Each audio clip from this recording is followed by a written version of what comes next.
Thomas Alva Edison की real life की कहानी हमें सिखाएगी कि किस प्रकार हमारे शब्द भी किसी की जिंदगी को बदलने या फिर बिगाड़ने की ताकत रखते हैं।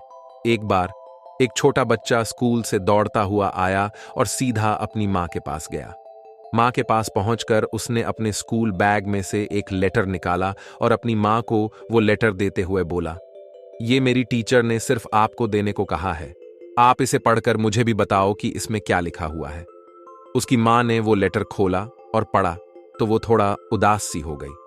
अपनी माँ को उदास देख उस बच्चे ने पूछा कि माँ, उस पर क्या लिखा हुआ है।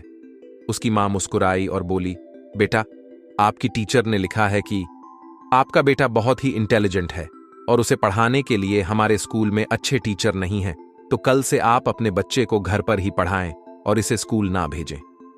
इसके बाद उस माँ ने अपने बच्चे को घर पर ही पढ़ाना शुरू कर दिया और बड़ा होकर वो बच्चा एक बहुत ही जीनियस और एक सफल इन्वेंटर बन गया। अब क्या हुआ कि एक दिन अपने घर की सफाई करते हुए उस लड़के को अपने पुराने सामान में उस टीचर का दिया हुआ लेटर मिला। उसने वो लेटर पढ़ा तो वो हैरान हो गया, क्योंकि उस पर लिखा था, आपका बच्चा मानसिक रूप से बीमार है और ये पढ़ाई में बहुत कमजोर है। अब हम इसे अपने स्कूल में नहीं पढ़ा सकते। बेहतर होगा कि आप इसे घर पर ही पढ़ाएं। उस बच्चे की आंखों में आंसू आ गए और वो ये सोचने लगा कि किस तरह उसकी मां के शब्दों ने उसकी जिंदगी को बदल दिया।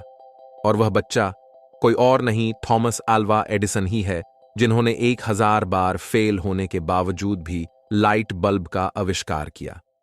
दोस्तों, ये सच्ची कहानी हमें सिखाती है कि किस प्रकार शब्दों का प्रभाव हमारे जीवन पर पड़ता है। हमें खुद को और दूसरों को हमेशा अच्छी बातें ही बोलनी चाहिए और हमेशा उन्हें अपनी बातों के जरिए प्रेरणा देनी चाहिए, जिससे वो आगे बढ़ सकें, कुछ अचीव कर सकें और खुद पर विश्वास कर सकें। और हमें ऐसे लोगों की बातों पर ध्यान नहीं देना चाहिए जो नकारात्मक बोलते हो।